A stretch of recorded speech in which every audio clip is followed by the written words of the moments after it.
Hello, children. In the previous episode, we told you about the special unity that existed among the Jewish people. Today, we will tell you about the beginning of the work in the Mishkan, the tabernacle. This is how the Torah portion begins. Moshe, our faithful leader, is about to do something special. He is going to make an exact accounting of all the donations that the people brought for the Mishkan. Why? Because Moshe wanted everyone to know what was done with every grain of gold and every piece of silver that was donated. You are wondering why Moshe needed to show the people what was done with each and every donation.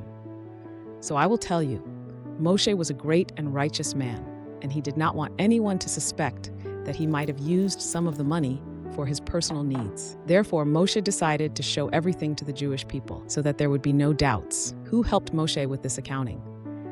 Itamar, the son of Aaron. Together they sat and counted how much gold was donated, 29 talents and 730 shekels. How much silver? 100 talents and 1,775 shekels.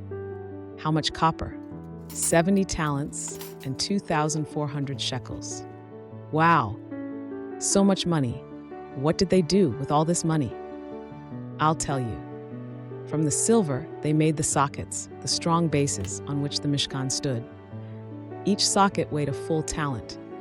They also made special hooks for the pillars and covered their tops.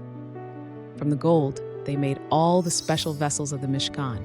The ark, overlaid with pure gold inside and out, the magnificent table, the sacred menorah that shone with a brilliant light, and the incense altar.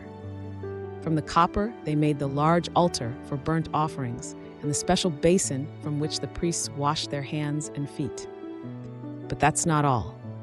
The portion also tells us about the special priestly garments. Remember the magnificent garments we talked about a few weeks ago? Now they have been made into reality. The splendid ephod with the onyx stones on the shoulders, the glittering breastplate with its 12 precious stones, the blue robe with golden bells and pomegranates, the tunic, the turban, the belt, and the golden showplate. Everything made exactly as God had commanded. Every stitch, every stone, and every bell, everything was perfect. And then the great moment arrived. Everything was ready. Bezalel, Oholiav, and all the wise craftsmen brought all the parts of the Mishkan to Moshe. Moshe examined each and every item and saw that everything had been made exactly as Hashem had commanded, and then he blessed them. What a special blessing! May it be God's will that His grace rests upon the work of your hands. And now came the most exciting moment, the erection of the Mishkan. Hashem told Moshe to set up the Mishkan on the first day of the month of Nissan, exactly 1 year after they had left Egypt. Moshe began the work. First, he placed the bases, set up the pillars, connected the bars, and spread the curtains. Then he brought the ark with the tablets into the Holy of Holies. He placed the table, the menorah, and the incense altar in their designated places.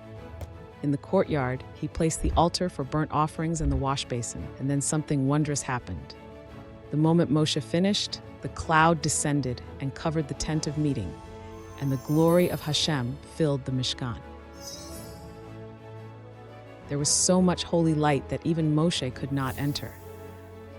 From that day onward, the cloud was above the Mishkan by day, and fire was within it at night.